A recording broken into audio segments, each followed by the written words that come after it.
Hey everyone, just want to get this quick video out before I head out and go play tour guide with my friends. If you didn't watch my last video, I mentioned I have some friends here from Canada. So I'm going to be taking them around town, which probably means I'm not going to be able to keep up my 2 video a day pace. But I'll try to still at least push out 1 video a day.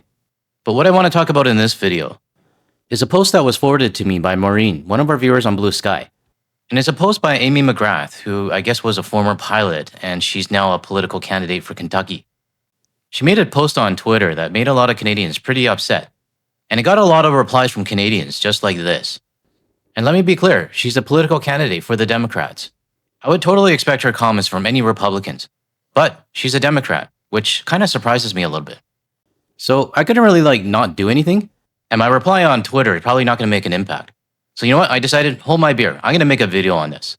So we'll be talking about what Amy posted on Twitter in this video. The backdrop you're looking at today is a picture of my home, and it comes from someone on Discord named The Irrational Sandwich. Really appreciate you sending this over because I do love seeing pictures of home. Now, a few things before I start. I'm truly overwhelmed by how many people in the GTL community signed up for the Hey.cafe social media network. I woke up and I think I had about 300 plus notifications saying that people have joined. And from my community as well as Todd Maffin's, I think we've given the Hey.cafe social media network a good boost in its initial stages. So if you're interested in signing up, I will leave a link in the description below. It's free for everyone to join, and it does have a lot of like-minded people that are already on it. I would like to thank Todd Maffin as well for creating that video that introduced me to this, as well as our viewers that gave me the heads up. And the best part about this social media network? It's built in Canada, and it only has servers in Canada and Europe. So if you're interested in checking it out, the link will be in the description below. And one more thing, I would like to give a shout out to my old coworker and friend who finally recognized my voice. The number of people that know about my channel, I can count them on one hand. But to my old coworker and friend, I appreciate you keeping my identity quiet, and also that you enjoy my content. Who would have ever thought that I would have a YouTube channel, eh? But hey, if I can create one, that means anybody can as well. We used to call this guy the Admiral at work. Maybe one day I'll tell the story. Okay, back to Amy McGrath and her social media post on Twitter. This post that I'm showing you right now got a lot of outrage from Canadians. But on the flip side, a lot of support from MAGA as well. Let me read it out to you. A year ago, Kentucky Bourbon was pulled from Canadian shelves as a direct result of reckless trade war. Since then, spirits exports to one of our biggest markets have plummeted by 63%. I think it's more than that. For Kentucky, this isn't just about a bottle on the shelf. It's about the workers at Brown-Forman, our local suppliers, and the families whose livelihood depend on this industry. Even after the court stepped in, the damage was done. Our bourbon is still locked, and Kentucky workers are the ones paying the price. Now, I originally read this, and the first thing that came to my mind is, wait, you're saying that the Kentucky Bourbon people, they're the victims here? And I got the sense that she was saying that the Canadians are the reason for the 63% drop. Now, if you guys are unaware of what's going on in the bourbon industry in the US, let me remind you. Because of the stupid tariffs from the Orange Dictator, which was started by the United States, Canadians retaliated and we took their liquor off the shelves. Well, everywhere except for Saskatchewan and Alberta. And one thing you have to learn, Amy, is that if the tariffs didn't come from the Orange Dictator, your alcohol probably would still be on the shelves.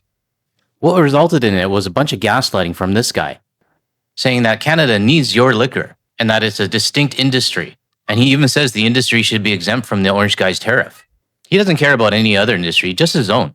I despise this guy just as much as Pete Hoekstra, the Orange guy himself, and even that bow tie guy. Because calling Canada boneheaded for removing the liquor in retaliation for your president's initial tariffs is ridiculous if you ask me. If you're not aware of his boneheaded comments towards Canada, let me show you. New data shows the Canadian liquor boycott cost the country about $500 million in revenue. Total liquor sales fell by more than 12%. It's a terrible word, but it's a little bit boneheaded. They've lost $500 million in revenue. You know, it kind of amazes me that this guy thinks that the only liquor that Canada can buy is from the United States. I mean, it's not like we're going to stop drinking just because we don't have your crap liquor. We're going to go elsewhere. The Distilled Spirits Council of the United States has been working with their Canadian counterparts, trying to convince leaders that when it comes to a possible trade war, they should leave liquor out of it. This industry should be immune to that. Why? Because we bring people together. Thank you. So he thinks the liquor industry should be exempt because they bring people together. Aw. No, you get people fucking drunk. And there's way more industries out there that are more important than the liquor industry. So I hope this explains why I despise this guy. But not only that, it's well known on the internet, you can search it yourself, that he is an Orange Guy supporter. And since we're on that topic, let me remind everybody what the election results were in 2024. The orange guy got 1,337,494 votes, an overwhelming 64.5% of the votes. But not only that, this has been the trend for decades, so it's not like it's new. And in fact, the trend is actually growing. You can see here, it's getting more and more red every election year. So getting back to Amy and our post on Twitter, sure, there are families whose livelihood is on the line because of all of this. But one thing you have to remember, Amy, is that Canada did not start this. And as a political candidate for the Democrats, I thought you would have already known this. Because the root cause of this problem isn't the orange guy in the office. It's your fellow citizens in Kentucky that decided to continue voting red. I mean, look how red this is. It's growing every election year. I mean, I wouldn't be surprised in the next election, it's still red. The orange guy is destroying your industry, and these guys will probably still vote for him regardless. I'm still trying to figure out what your angle is. Because if you're a Democrat, you already know that the orange guy is causing all these problems. But yet you're still trying to put the blame on Canada. Like it's the Canadians that are causing these families to go broke and whatever else. I'm sorry, but I really don't have any sympathy these days. A year has gone by, and things have gotten dramatically worse. Sure, there might be some distillery owners that didn't vote for the orange guy. But you know what? Your anger should be at your fellow citizens, not Canada. If you need somebody to be angry at, it should be your fellow citizens, your next door neighbor, or guys like this, or every single person in this photo right now.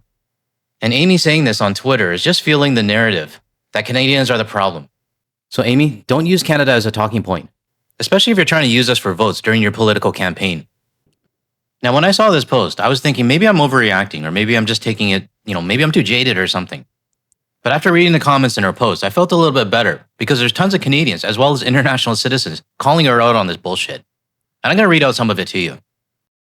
This first one's from A. Paulson, who looks like he's actually from Australia as well as Iceland.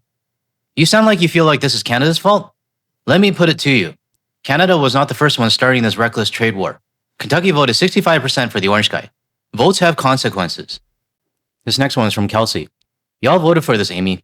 Meanwhile, Canadians aren't just boycotting. We're developing new habits which exclude the USA. D. Coral says, even if the tariffs were lifted and it was put back on the shelves, Canadians would not touch it. I think she means our reputation, our American brand is ruined. You workers need to move on. This one comes from Wesley, who's a Canadian. If you think it's just the tariffs that makes us want to boycott US products, you should educate yourself. President called us a 51st state, threatened to annex us, and then said we didn't do much in Afghanistan supporting your country. I know most of us in the GTL community agree with Wesley. This next one's from somebody named Team Canada, Nasty Canadian Jay McLean. Sorry, not sorry. The world is getting started learning how to arrange our lives and leave American behind. These are your best days, enjoy them. The world has had enough of the orange guy and his policies. This is one of my favorite ones. This is what you all voted for, so suck it up, Buttercup. David says, many more Canadian workers paid the price first. When we get our automotive, soft lumber, and other jobs back, then you can ask us to care about your alcohol bottling workers. Start by taking responsibility for your vote and apologize for abusing a longtime partner. This one's from Paul Thorgrimson. Too bad they voted for the orange guy, eh? It's called consequences of your actions. Maybe they should talk to him about it. And last one, because I gotta get going. This one's from Isabella Marr. I am sorry that it had to come to this. That's very Canadian of us. But when your country is threatened, when your sovereignty is threatened, you fight back, and we did. We are extremely hard to piss off, but you, the US of A, managed to do it, and there will be no forgiveness for it. We will still be here 100 years from now. You might not be, if your mega call has its way. So I actually feel better reading these out, mainly because when I first saw Amy's message, I wasn't too sure if I was just being overreacting or if it's because I read so much bullshit from the US because I'm a content creator. So it's good to know that our fellow Canadians and even international citizens are calling her out on her message. So what's my message to Amy? Well, these guys have already said everything I needed to say.